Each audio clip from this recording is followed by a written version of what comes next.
Dane, what are we doing today? Eating lunch. At 7. Shopping.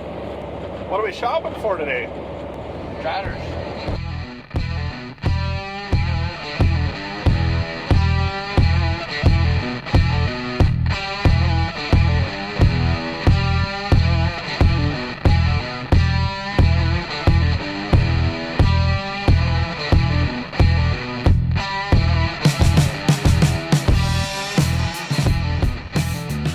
Say, Dane, come here. Come here. On how this bumper got this way.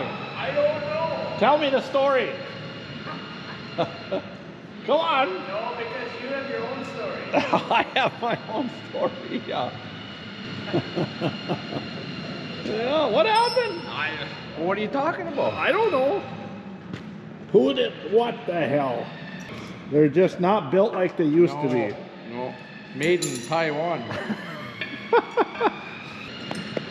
Looks like it's been put on once before. I don't think it's that old. Okay, I gotta see it. You got to go.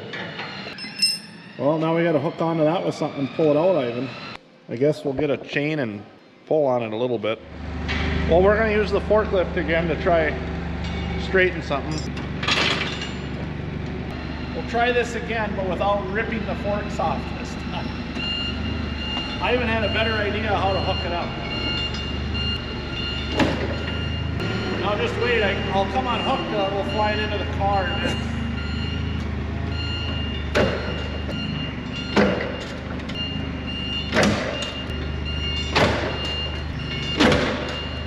That's better. I'm not going to say it's really nice, like Dane, but it's better. Hold on now. We got to do a Price is Right on that baby. What's the new bumper cost? What do you think? I already know. Yeah, he's pretty much hit it on the head. It's about $1,000. Oh well, that's why they make bumpers, I guess. The same brand as the old one was. Is it? That's good.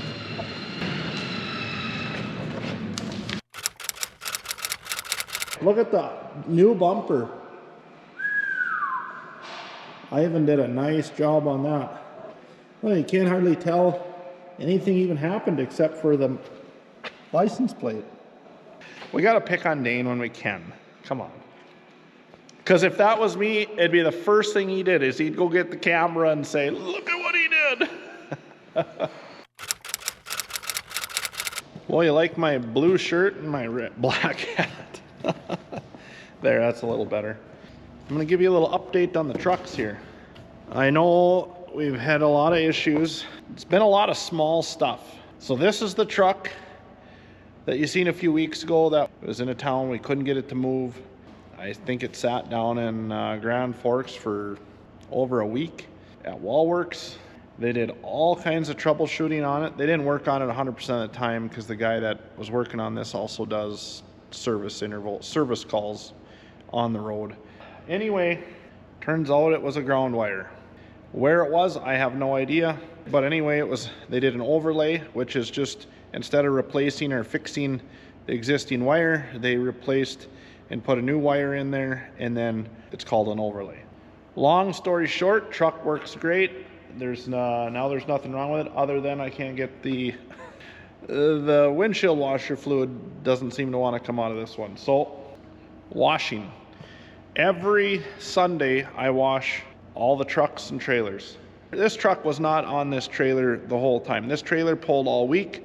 This truck got brought back on Friday. The truck that was on this trailer went to Grand Forks and got switched out with this one because A, it blew an airbag, B, has an adaptive cruise issue or whatever, which I am looking at completely taking off. If you guys are looking for new trucks like this, whatever they're telling you, whatever the price is, you figure on spending another $4,000 to $5,000, maybe even $6,000 on them to A, make the engines lighter, if you know what I mean, this part here. And you have to somehow get rid of, there's a radar in there. This truck has a Bendix system in it. on my way to Grand Forks when it was misting and raining. But that radar right there got ice built up on it. And it said on my screen, it said, slow down, obstruction or something like that. And all of a sudden it said warning. And it locked up the brakes on the truck. I'm not shitting you. It threw me forward. And actually when it did that, it sent the truck towards the yellow line. I mean, it is the dumbest thing. I cannot say how dumb this is. You can't just shut it off. I had to literally, after about caused me to have a head-on collision, I had to pull over on the side of the road, take my plier and pop and hit the plastic and let the ice fall off before I could even go again. There's so much safety crap on these things, it's making them not safe. It just blows my mind. I can't figure it out. Like, if you're in California, yes, these trucks came from California. It's probably not a big deal. But I literally had a flock of snowbirds that were along the gravel road that flew up in front of me, and it sensed it, and it cut my power. Like, they're not self-driving. Like, you have to drive them. So if you're not paying attention, you shouldn't be in a truck like this anyway, which I don't know. I am so overwhelmed with how much dumbness is associated with this. It's insane. Anyway, that's my rant.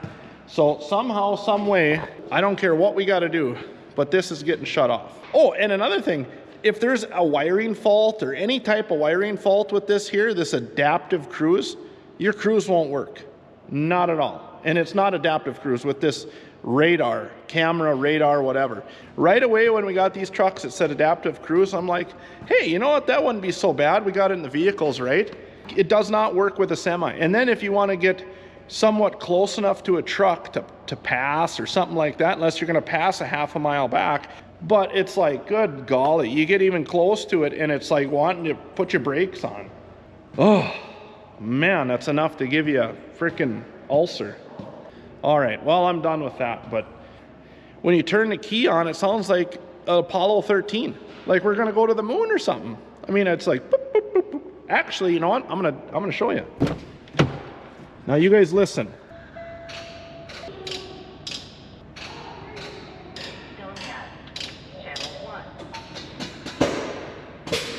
Now we're ready. Oh, anyway. Long story short, it wasn't an EGR issue. What it was is, you remember the other day when I went and replaced that high pressure fuel pump? And I'll show you in this truck right over here. There's two high pressure fuel pumps. There's one in the front and one in the back. They're right next to each other here. If you unplug one of them fuel pumps, them high pressure fuel pumps, the back one will do more work and it will stay running. To kind of check to see if they're working correctly, you need to be able to unplug one and let the other one do the work, and then vice versa. So we unplugged the front one and we relied on just the back one, the one I didn't replace, and the truck just died instantly. So he cleared the code, we plugged everything back in, and then unplugged the back one, which was the bad one, and the truck stayed running. So that tells you right there that my other high pressure fuel pump is bad also. Okay, we got to get washing this trailer. But if you don't have a way to wash your equipment up here, this is what you get. Like, it is, that's salt. 100% all salt right there. That's how thick it is. Okay, I'm gonna get to work now.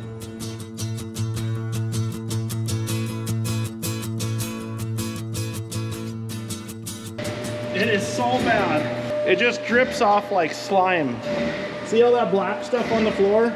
That's like salt and grime, and just from the bottom of this trailer.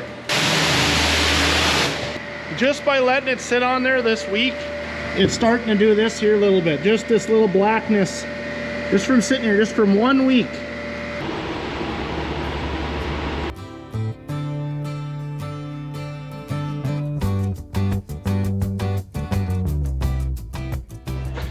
Well, we got number 2 in here. Ish. I'm not gonna taste it, but it's salt. Just slimy. What we typically do when they get this bad is unhook it, and then now I can get in here and inside the frame rails and just everything, and then it gives me a chance to put some fresh grease on the fifth wheel too. So do the truck, then the trailer, and I'm done for the night. So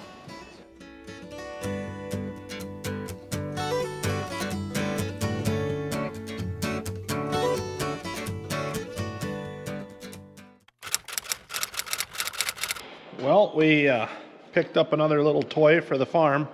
What do you think this is? This is a cordless heat gun. Didn't even know they made them. Went into Auto Value in Roseau and I asked them, I said, do they happen to have a cordless, does Milwaukee make a cordless heat gun? And he goes, I don't know. Well, here it is. Well, let's see if it works. That's kind of cool. It's got a little safety here. It won't start. You got to pull it down and then squeeze, and it works.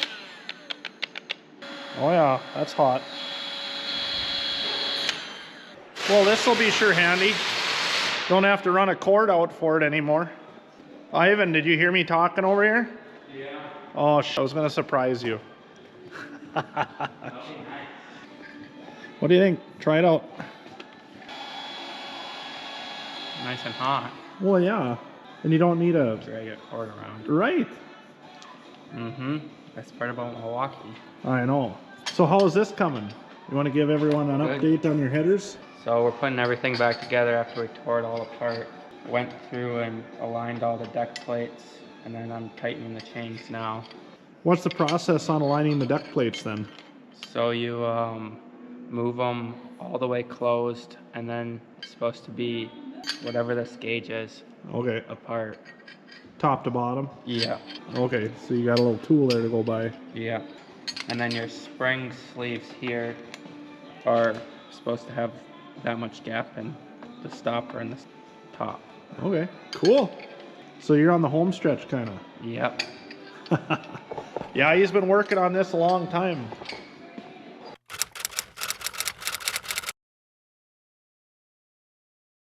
Dane, what are we doing today? Eating lunch. Salmon. What's going on? Shopping. Then what? What are we shopping for today? Trotters. Heading to Fargo. Dane, he's done shopping. It's already purchased. It's my Christmas present. The year-end Christmas present? Yeah. All right, well, Look at this guy. what's this guy doing? This was that payloader we cut off at the intersection back there. Cut off, yeah, right. Should we just get with like an inch of him and just zoom? Yep. Suck the door open. No, we'll get over it. Wonder where he's going. Let's go shopping. So Daner bought a tractor online auction, sight unseen. No, there was pictures of it. It was on Steph's year-end. Well, it was True North. They were dumping some used equipment on auction on Steph's, and well, there's kind of a little story that went along with that. I seen it, and I called Dane, and I said, or I texted him. I said, hey, there's a tractor's going pretty cheap, and I thought, well, the auction would be done by the time he get back to me, you know. Well, lo and behold, he gets back, and he goes, yeah, I kind of like that one. And I clicked on it, and it was still going. It was like an extended timer for like 2 minutes. well, yeah, but it'd been extended multiple times for like a half an hour worth of extensions or something. It was, the sale should have been done, but that tractor was still on extended timer. Well, anyway, what happened is he goes, bid on it or buy it. And I was like, It's a little bit more arguing than that, I think. yeah, I was like, well, I didn't know nothing about it. yeah, he was questioning his judgment there for a little bit, and then he goes, okay, buy it. So then I said, are you sure? And it was ticking down to like 2 minutes left, $29,000. The tires are kind of shot on it, but it's a nice clean tractor. And I mean, what do you buy for 30 grand nowadays? And it was down to 2 minutes, and Dane said, yep, bid. And I said, are you sure you want it? Because I don't need another tractor. And he goes, yeah, I'll get it. And so I bid 30, one bid, and that was all it took. And then whoever else was bidding quit. So Dane got a 1999 9200. I think it's got how many hours on it? 8, I think. Or 80. Right around 8,000 hours, maybe a little less. After the auction, we come to find out it had duals on it. Come to find out it's got triples. So we got my buddy's lowboy on, and we're gonna take that down to Fargo here, and we're gonna go pick it up. We'll see how this goes. Never know what happens. Dana, it'll go just fine, It's right? always a surprise. Well, at least you got all the tools with, right? No. Somebody wouldn't let me bring anything. I suggested all kinds of we should bring with. No, we don't need it. We'll just borrow somebody's. Yeah, so far we've been borrowing everything. We haven't had to borrow it. Well, we got Charlie's toolbox, we got Charlie's trailer. Well, yeah, that's why we're gonna borrow the trailer. So, are you excited to see your new tractor? We'll get there and the frickin' be missing a window, and Yeah. it'll start it up and it'll be blow by like crazy. Open the exhaust cap and it blows your head, or open It the probably won't even start. open. Batteries will be dead. So anyway, my guess is that we'll get there, and he's gonna turn the key and it's gonna go rum, just like that. Well, that's what we're gonna hope for. Well, we made it to Fargo. We're getting tires loaded. Got the detached. They're getting the extra duals for the triples loaded up. We'll get them strapped down. Daner. Order. Getting her done? Yeah, they fit, huh? Yep. I knew they would. That's good. You guys see it? There it is. There's his big new purchase. You're gonna lay your hubs in here, right? Last one.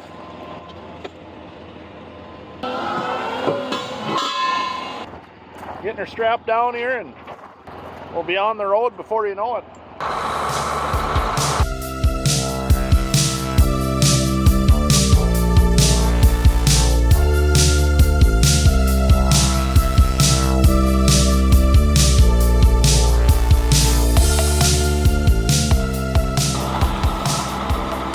Well, there she is, Dana.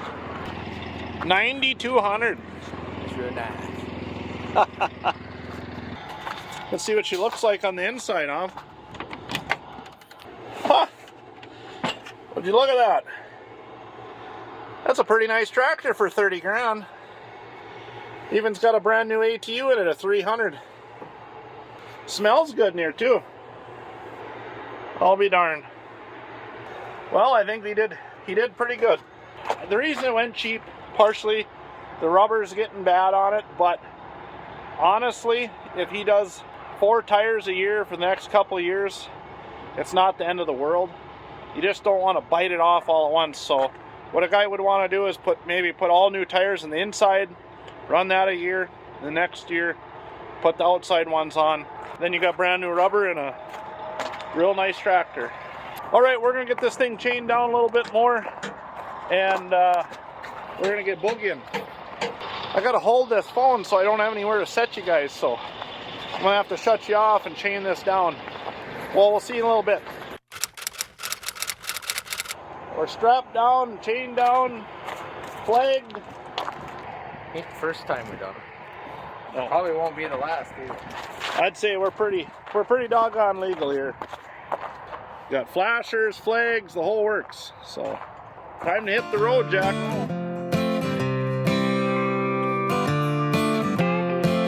Sun's going down, we're gonna lose our light, so we gotta get home. All right, we'll see you a little later. Well, we made her. Oh, we got one eye missing, and a couple eyes missing up front.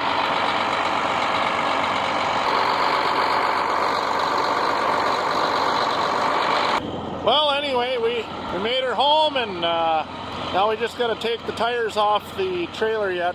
They're right there. Had to unload her on the road. One happy camper there.